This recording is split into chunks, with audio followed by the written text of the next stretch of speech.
नमस्कार दोस्तों, एक बार आपका फिर से स्वागत है मेरे YouTube चैनल आपकी क्लास में। बच्चों देखो, जैसे कि हम डिस्कस करते हैं, हम बेसिक कॉन्सेप्ट को उठाते हैं साइंस में। हम लोगों ने देखा आज ऐसे एक ऐसा ही बेसिक कॉन्सेप्ट आपके लिए लेके आऊँ, वो है बायोलॉजी से। हम अगर अक्सर इसको पढ़ते हैं, हम क्लास 6 से देख लें तो किस क्लास 6 से लेकर क्लास 12 तक ये टॉपिक आपको आपकी बायोलॉजी की बुक में मिलेगा।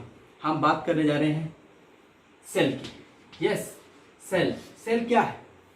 एक छोटी सी बात करूं तो लाइफ की स्टार्टिंग यहीं से होती है। लाइफ की ये यूनिट है।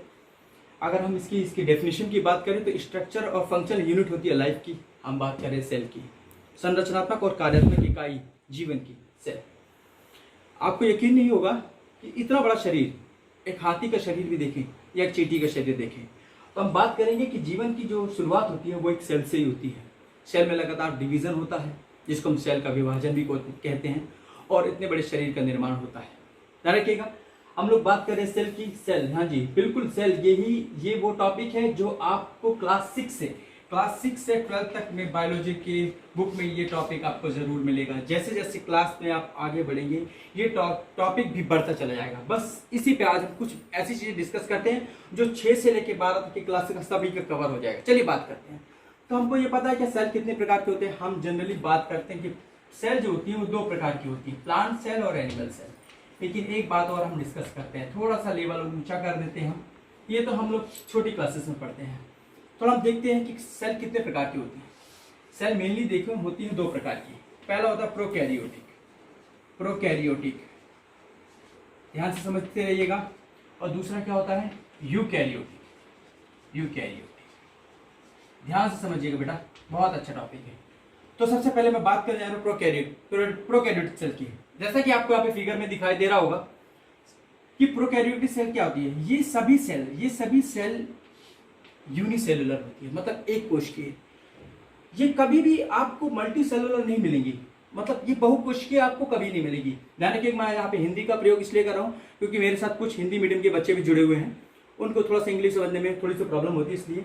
तो प्रोकैरियोट और यूकैरियोट आप अगर पढ़ेंगे तो हिंदी में भी और इंग्लिश में भी यही पढ़ा जाएगा। तो ध्यान से समझिएगा, ये सेल ऐसी सेल्स होती है जैसे कि आपको फिगर में दिखाई दे रहा होगा। यहाँ पे एक प्रोकैरियोटिक सेल्स का है, ये जो फिगर आपको दिखाई दे रहा है ये एक बैक्टीरिया सेल्स का फिगर है। बैक्टीरिया सेल्स, ध्यान से देखिएगा, इसकी सेल को थोड़ा सा समझने की कोशिश कीजिएगा। इसमें क्या होता है बेटा, ये सिंगल सेल होता है। सिंगल सेल में इसमें और भी बहुत ही प्रिमिटिव सेल्स भी बोलते हैं, मतलब ये एक ऐसी सेल है जो पूरी तरीके से विकसित भी नहीं है। इसमें अगर आप इसका जेनेटिकल मटेरियल देखेंगे, जिसे हम आनुवंशिक पदार्थ बोलते हैं, तो देखेंगे एक धागे के रूप में ये कुंडलित रूप में मिलता है। ये धागा एक सिंगल स्ट्रैंड आपको दिखाई दे रहा है, और इसकी फिगर में आपको एक धागे जैसी स्ट्रक्चर दिखाई देती है, जो कि जैसे कि हमारे भगवान ने हमको हाथ पैर दिए हैं मूव करने के लिए, ऐसे ही फ्लैजिला में ये जो लोकोमोटरी ऑर्गन्स होता है, मतलब चलन पाद, मूव करने के लिए जो ऑर्गन्स है वो है इसका फ्लैजिला, जो कि आप देख रहे हैं धागे जैसी स्ट्रक्चर आपको दिखाई दे रही होगी, ये इसका अपन बोलते हैं फ्लैजिला। और देखिए, प्रकृति जीवों को कुछ ना कुछ ऐसे गुणों को देती है जिसके कारण वो अपने आप को सर्वाइव कर सके, जीवित रह सके। इसी प्रकार से क्या होता है, ये जो बैक्टीरिया होता है अपने आप को जीवित रखने के लिए क्या करता है, अपना खाना खुद बना लेता है। ध्यान रखिएगा, सभी बैक्टीरिया अपना खाना खुद नहीं बनाते, लेकिन बहुत से बैक्टीरिया ऐसे होते हैं जो अपना खाना खुद बना लेते हैं। और इसके चारों तरफ एक मोटी लेयर पाई जाती है, जैसे आप देख रखेंगे इसके चारों तरफ एक लेयरिंग होती है जिसको अपन बोलते हैं कैप्सूल। ये क्या करती है, इसको कहीं ना कहीं एक ऐसा सुरक्षित आवरण है जो इसको प्रोटेक्ट करती है। चलिए अब बात करते हैं यूकैरियोट सेल की। ध्यान रखिएगा, एक चीज हमेशा ध्यान रखिए कि ये कभी भी इसमें कुछ खास बातें, ये क्या खास बातें क्या है, ध्यान से समझने की कोशिश कीजिएगा। पहली बात, सिंगल सेल, कभी भी सिंगल सेल, हमेशा कभी भी ये मल्टी सेलुलर हो ही नहीं सकती, सिंगल सेल। एग्जाम्पल इसका ध्यान रखिएगा, बैक्टीरिया है, बैक्टीरिया आप याद रखिएगा, बैक्टीरिया याद रखिएगा, सिंगल सेल है। दूसरा इसमें समझिएगा, सिंगल स्ट्रैंड डीएनए, मतलब एक ही डीएनए पाया जाता है। बाकी हम लोगों में डबल स्ट्रैंडेड डीएनए होता है, ध्यान से समझने की कोशिश कीजिएगा, सिंगल स्ट्रैंडेड। और अगर देखा जाए तो इसमें राइबोसोम, अच्छा राइबोसोम दोनों चीजों में होता है राइबोसोम, लेकिन इसमें क्या होता है 70S, ये S क्या है, ये यूनिट है, ये आपको बाद में आने वाली क्लासेस में पता चलेगा। 70S टाइप का राइबोसोम्स पाया जाता है, और दूसरा इसमें किसी भी प्रकार की डबल मेम्ब्रेन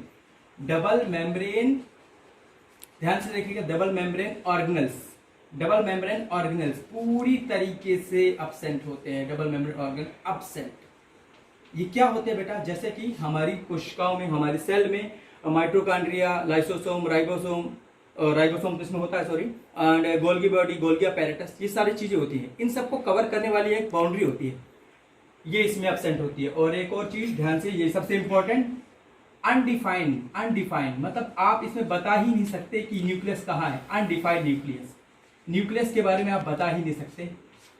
तो ये सारी कुछ बातें थी प्रोकैरियोट के बारे में, ध्यान रखिएगा। डबल मेम्ब्रेन ऑर्गेनल्स अब्सेंट पूरी तरीके से, सिंगल सेल होती है, सिंगल स्ट्रैंड डीएनए पाया जाता है, राइबोसोम 70S, और सबसे बड़ी बात, आप इसमें डिफाइन नहीं कर सकते कि इसका न्यूक्लियस कहाँ है। तो ये बहुत बड़ी बात है बेटा प्रोकैरियोट के बारे में, ध्यान से समझते रहिएगा। आपको अगर बाद में समझ में नहीं आता तो रिवर्स करके एक बार वीडियो दोबारा से सुनिएगा। अब हम बात करते हैं यूकैरियोट की, ध्यान रखिएगा। हम यूकैरियोट की बात करने जा रहे हैं, यूकैरियोट की। यहाँ पर हम बात करेंगे इन दोनों के बारे में। तो अभी हम बात कर रहे थे, हम प्लांट और एनिमल सेल्स के बारे में सोचते हैं कि दोनों अलग अलग है। हाँ, दोनों अलग अलग हैं, दोनों में कुछ माइनर से डिफरेंस भी है, मेजर डिफरेंस भी है, वो आपको बताऊंगा अभी। तो हम ये जो प्लांट सेल और एनिमल सेल के बारे में जिसमें डिस्कस करते हैं, वो हमारे यूकैरियोट सेल में आता है। ध्यान रखिएगा, यूकैरियोट में क्या है आपको भी बता दें, जस्ट इसका अपोजिट कर दीजिए, वेल डिफाइंड न्यूक्लियस है। सबसे पहले हम बात करते हैं प्लांट सेल की। आपको पिक्चर में दिखाई दे रहा होगा प्लांट सेल, देख लीजिएगा इसमें क्या डिफरेंस है। प्लांट सेल में अगर मैं बात करूं तो मेजर डिफरेंस की बात करता हूं, तो मेजर डिफरेंस अगर आप देखेंगे तो सेल मेम्ब्रेन की, मतलब कोशिका के चारों तरफ सेल मेम्ब्रेन तो होती है, उसके साथ साथ क्या होता है, उसके साथ साथ होती है उस पर बाहर की एक और लेयर जिसको हम बोलते हैं सेल वॉल।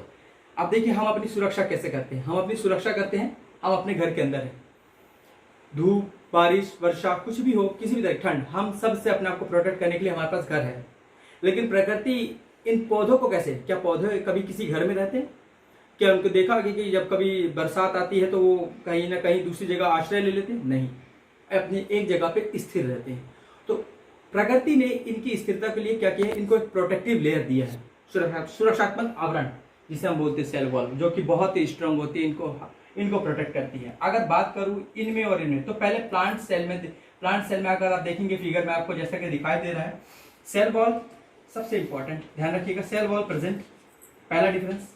दूसरा, बाकी चीजें आपको प्लांट और एनिमल में सेम दिखाई देंगी, प्लांट सेल, दूसरा सेल वॉल प्रेजेंट।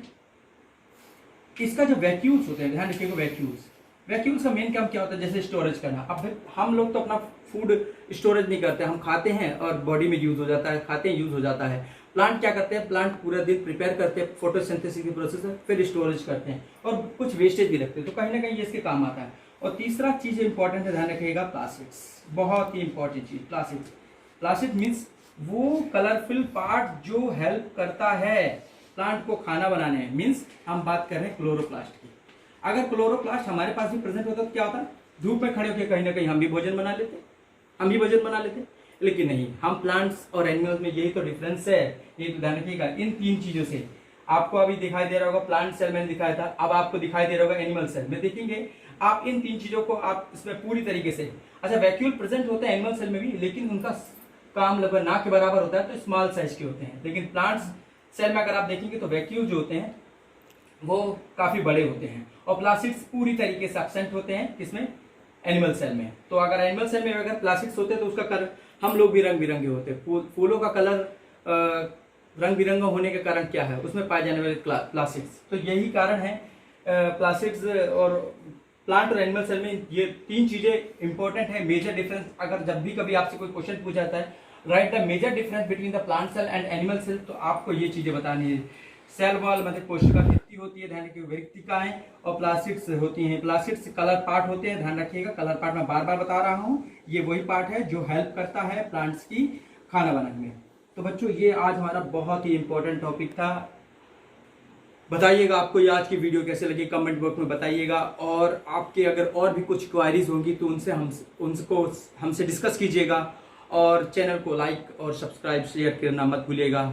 बस बेटा आज की वीडियो को हम यहीं पे समाप्त करते हैं। नमस्कार।